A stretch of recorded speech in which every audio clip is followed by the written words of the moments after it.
It is my duty to take a stance and to drive change. The higher you are, the more power you hold. And for Mm. me, the more responsibility you have to empower. Welcome to the Inclusive Exec Series, where Inclusive Matters connects your D&I ambitions to measurable business results. Join us as we spotlight inclusive leaders around the world who are driving commercial success with effective DEI strategies.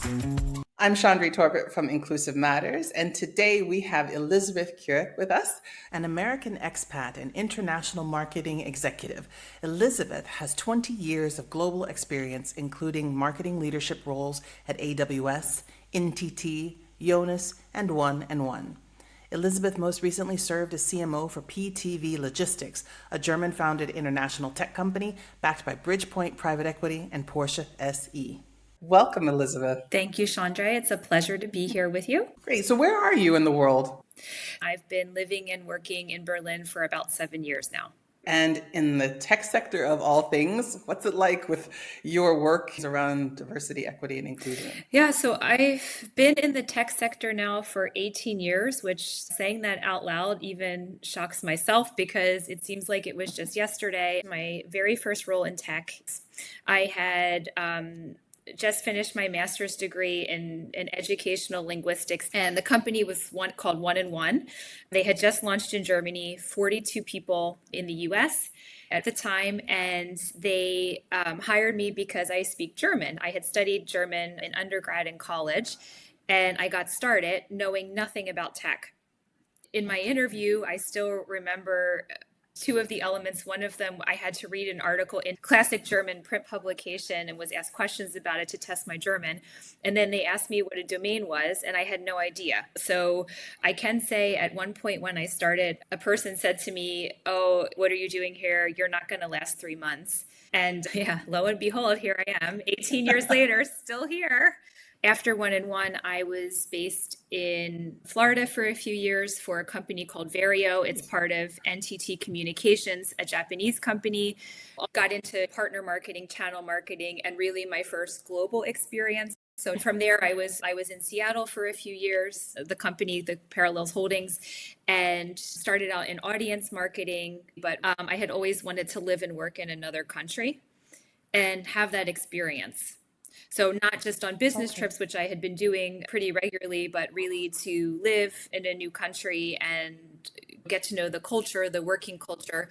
And that opportunity came about. My partner also is German, so another motivating factor. And yeah, so in I moved over to Germany with two suitcases, sold everything in my apartment in Seattle, my car, and yeah, Your first company was a German mhm, company, and you started working in the US with them. exactly. And then you worked in the US with a Japanese Yes. company.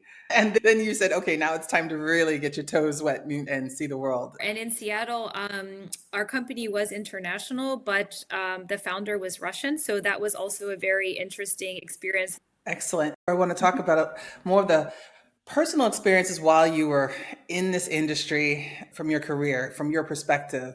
What things began to stand out? Okay, even starting out in my days at One and One, when we were preparing for the first television commercial in the US, we decided to organize focus groups where we were visiting small cities across the US, and we would listen in to what customers or potential customers were saying about our products or about the company.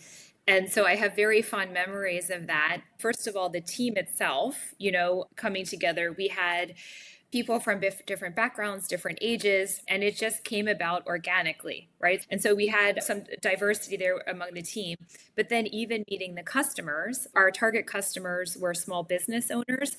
And you really Okay. see the diversity amongst small business owners. And at the time, Right. that was really in focus. That the percentage of women who were business owners. I remember Etsy, the business owners with Etsy were women who were founding their businesses. I can also say we had a close partnership with Black Enterprise magazine with Maximilian Hamilton. So Black business owners, and just to see that in the focus groups, because this is the picture of America. Yeah, through then coming over to Germany and working for AWS, which is an American company. So that was a really interesting perspective as well. And being American, so understanding that culture and communicating back to Seattle, but being feet on the street here and listening to what customers were saying, what partners were saying, and communicating those needs back, and to say, okay, what's in the market is not always what was essentially coming out of corporate. And Amazon does have a customer centric approach, being able to communicate that back, but to advocate, because there are a lot of customer needs coming in, and say, okay, how do we develop that? Inclusive Matters has actually done a study on what the small business owners look like in Oh, a global wow. sense, Okay. and they're Yeah. extremely diverse. In fact, many are started by people with immigrant backgrounds, and so you have companies that are not just the startups as we think about in tech sector that have a certain demographic. You have a wide spread. That being said, when you talked about AWS being the feet on the ground in another country and being able to then communicate the changes or interpret what's happening in your market for the company. You told me about the benefits. Where have there been the challenges around diversity, equity, inclusion for you in your work? Yeah, so I would say the biggest challenge was a topic that Chandra, that I know you've been focusing on, which is the monetary relationship. In 2015, I had been talking about the women in my industry. We need some sort of support and advocacy group for women in tech. And what I realized was that if I tried to start this myself, it would be slower, and I'm one person. But if I would take the approach of a coalition or partners, it could come about much more quickly. I met the chairman of an organization called the I2 Coalition. It stands for Internet Infrastructure, and they're all of the major tech companies that have any sort of internet infrastructure, like physical infrastructure. So GoDaddy is a member, Google, Amazon, Web.com, so all the big players. And when I had the idea, I approached the chairman, Christian Dawson, and he said, okay, sounds good, but you have to come to one of our meetings and pitch the idea.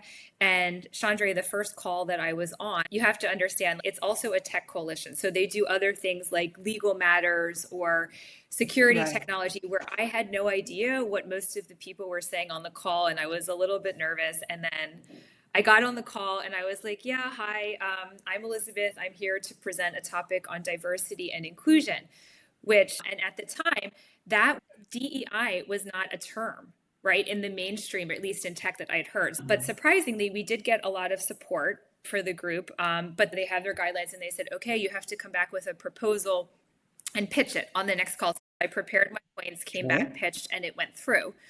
There was momentum there, but the challenge that I saw was tying it back to ROI, or the financial impact on the business, because that's something that everyone understands, regardless of morals, regardless of political positions. Everyone understands bottom line. And then when these studies started coming out of, okay, diverse teams are more profitable, that's when we really saw some momentum. For me, the challenge has always been, okay, you get some people on board, or they say, yeah, that sounds good, let's go ahead and do it. But it's one, proving the financial impact, and secondly, getting funding in order to be able to prove this, right? To be able to get some things kicked off. Yeah.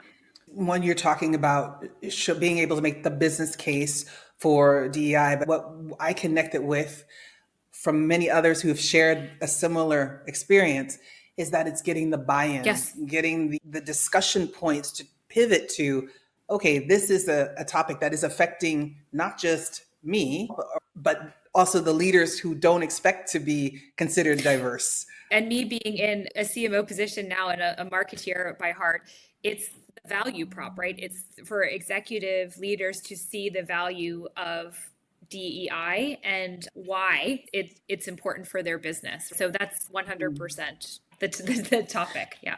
I'd love to hear more about the areas where diversity needs to be increased in IT. We hear about women in STEM, and it's constantly this battle of finding talent that is female or is a person of color. But where did you see it? Oh, yes. I mean, on the gender side, I've seen it because I lived it.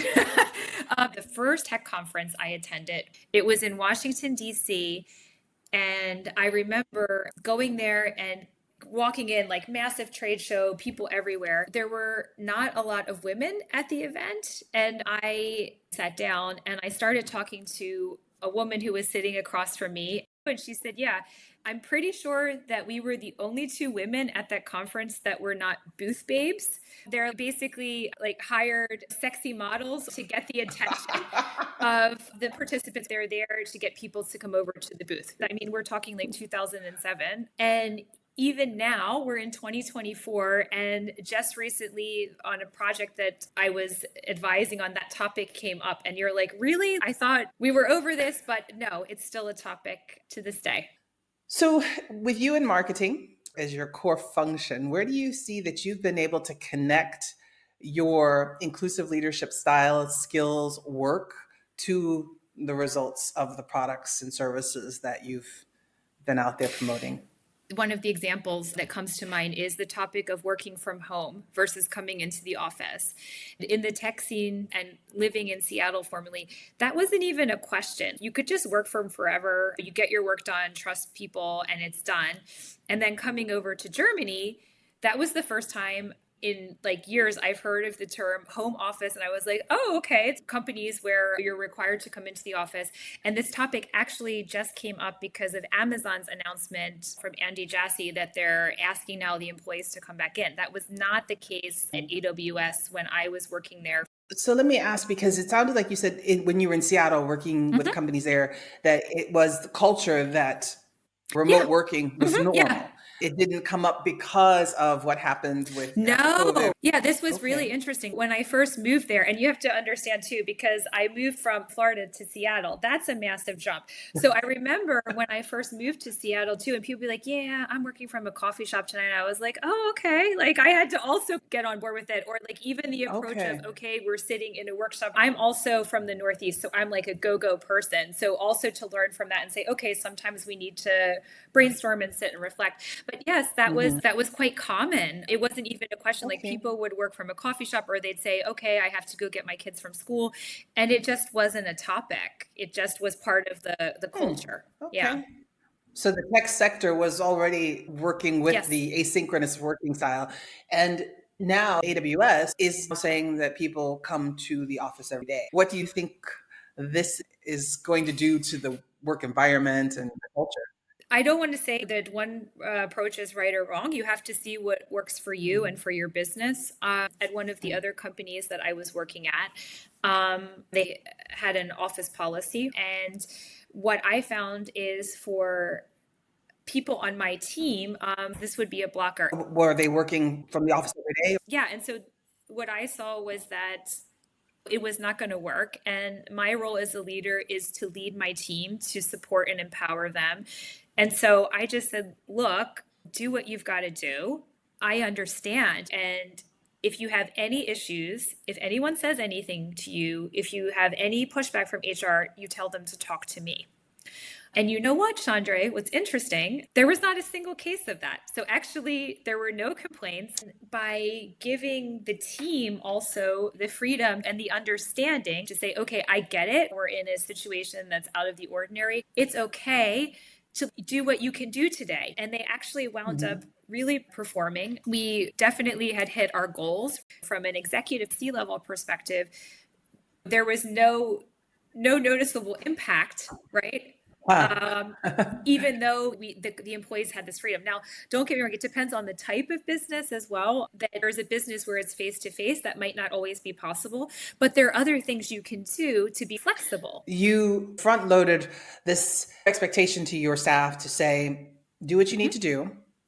We'll work as much as we can. But you were also clear that you were ready to adjust deliverables. Yet the results matched what was originally said. Exactly. So Excellent. because it was an understanding point and said, talk to me, but they actually didn't even need that because of the flexibility. And I would guess just that understanding as a team to say, okay, Elisabeth understands, others on the team understand, and we're doing this together. It provided a bit of motivation to deliver that. How did that go with your peer counterparts? Were they doing the same thing? I guess it depends on the company. Yeah, in my AWS days, that was also very much encouraged. I would say if you have a more traditional company, they might not be as open minded to it. They might say, okay, well, Elizabeth has her own way of working. But what I've seen is as long as you're delivering, I mean, people could be like, okay, she's weird or she does things a bit differently.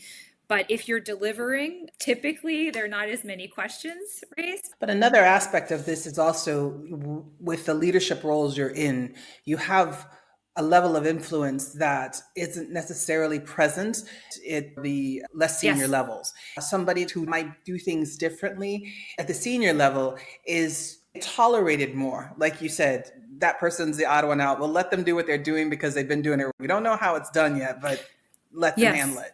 And I think that's one of the big differentiators versus having somebody in a more junior role deciding, I'm just going to try this on my own, and then having to ask for forgiveness afterwards. 100%, Chandra. And I have to tell you, I am in a privileged position and I never forget that. I can do that. It's still risky, but it's very different. For me, it is my duty to take a stance and to drive change. The higher you are, the more power you hold. And for me, the more responsibility you have to empower. And Let's talk a little bit about what I call the acts of inclusion. These are the everyday gestures and behaviors that a person can use to welcome and invite another person and their perspectives into your environment. You can do this on any level from allyship to endorsement, but it's these small acts that are pivotal in our careers. Who is the person that made it so that you are where you are now? Who could help you set your trajectory and influence on your behalf when you weren't necessarily in the yes, room? so for me, 100%. And the key words that you just said, Chandra, were in the room because you have people who are very friendly and then behind closed doors, that might not be the case. For me, there have been several, and it is a mix of backgrounds that have empowered me. I have to say for myself, the allies have been key, especially executive male allies who are able to drive change within companies, but also in my network now, if I have a question or approaching a job decision or anything of that nature, I have them in my virtual Rolodex, my LinkedIn, where I could call them and say, hey, do you have a minute? And they will tell it like it is. And they're passing this knowledge, Sandra, which typically, because there aren't a lot of women at the top, that's in that closed room, and they're sharing that to me. They're making introductions for me and saying, oh, that's Elizabeth. I'll just go back to my very first role in tech, and I'm going to give him a shout out. His name is Matt Barry. He's a chief product officer. Matt at the time was early on in his career, and we were at our holiday party, and one of the men in the company came up to me. I didn't even know. I was just sitting there having a beer, and he came up and said, oh, who are you? I should have had your job. And I thought, okay, who is this person? And Matt Barry, without batting an eye, turns around and looks at him and says, hey, Elizabeth speaks fluent German and has her master's degree from an Ivy League school. Who are you to say that to her? And even now, Chandra, it's giving me like goosebumps to share that, because you know what? He didn't need to do Wow. that. And he was early on in his career, but he said, no, you know what? This is not okay. And I'm going to call out this behavior in front of everyone. And at that moment, I knew too, hey, this guy's got my back. I can trust him. To this day, he's one of my top male allies. Yes, 100%. You need that super strong network, but the male allies are also critical to drive change. I believe that they're critical to drive change.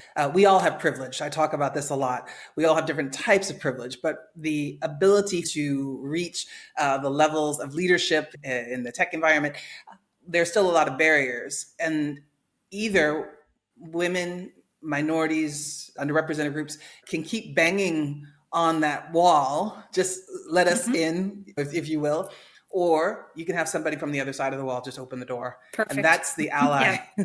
to let this happen, this free Mhm. flow of opportunity. And so I would ask you, what would you think is important? What skill sets should a person bring to the room if they want to influence on behalf of others? The thing for me is the inclusion part. When I first joined AWS, I was in a sales position in enterprise sales. So these are typically target customers with a revenue of 500 million euro or more, so high enterprise, and it was greenfield, so it was very competitive. At the time, there were not very many women in these positions, and on my team, I was the only woman, right?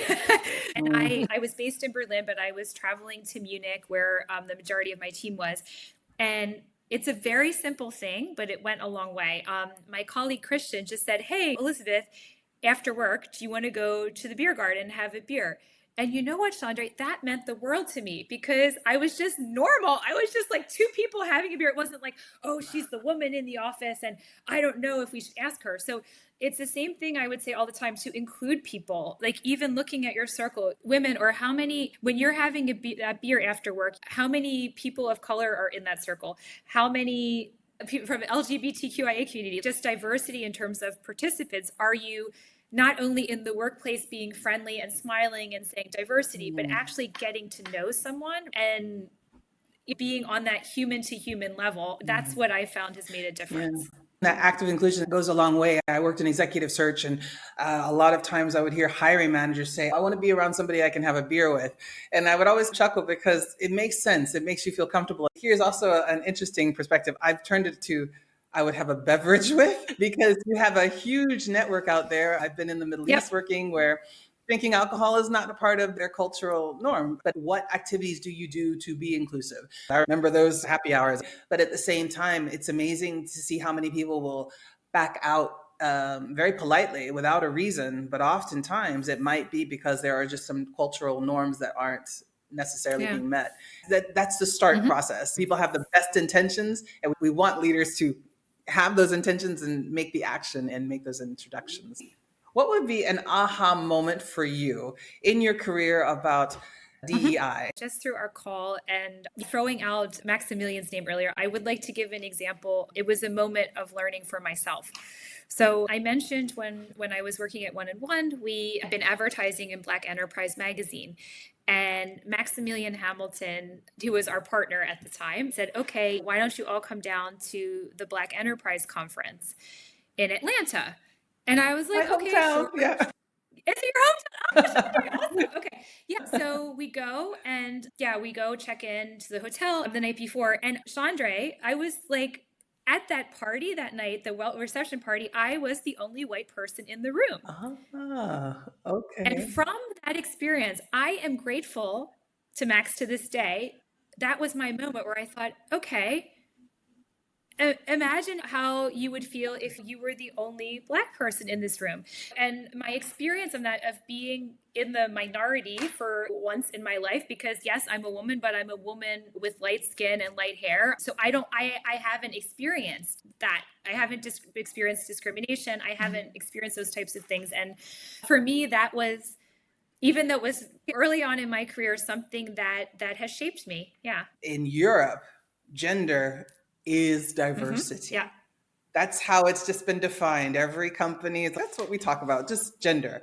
Think about it like this. Most people on this earth have at least one woman that they have bonded with in their life, that they are vulnerable with, that they know. It could be a parent, a sibling, just on that level. We all have that. What not everybody has is that same kind of bond with somebody who might be of a different race, or who has a disability, living with a disability, who might be that foreigner that is part of your family. And because of that, if you have limited touch points to a different lifestyle, that's where we talk about underrepresentation, because we have fewer women in leadership, but we have women pretty much everywhere else in our world. And we all are somehow intertwined and getting to know them and working with them. But it's groups that we don't see so much, that suddenly when you're among a group and you're now the minority, it really does throw people for a loop. They can begin to say, now I can understand what it's like to not have my voice heard or my perspective heard, because I am now the minority. I'll give another example. One of my very good friends, she's Korean American. COVID, we were keeping in touch, and she said, I'm terrified to go out. And I said, I understand with COVID. And this was when nobody knew the vaccine wasn't there yet. People were terrified. And I said, I can understand. And she said, no, Elizabeth, I'm not terrified that I'm going to get COVID. She said, I'm terrified that somebody's going to attack us because we're Asian. Oh, And when you yeah. hear that, where you're like, oh my, Yeah. right? And I have to Yes. say my viewpoint on what I've experienced here. Gender, yes, is covered, especially women where there's a touch point. But outside of that, we definitely have a lot of work here. Before we end off here, Elizabeth, tell us how we can get to know more about you. Yeah, the easiest way would be through LinkedIn. I try to stay active there, and you can message me direct. Thank you for your time, Elizabeth. And until next time, thank you, listeners. Thank you, Chandra. If you enjoyed today's session, then like and subscribe to our playlist on this platform. And you can visit Inclusive Matters at incmat.com. That's INCMAT.com, where your favorite episodes and other valuable D&I tools are just a click away.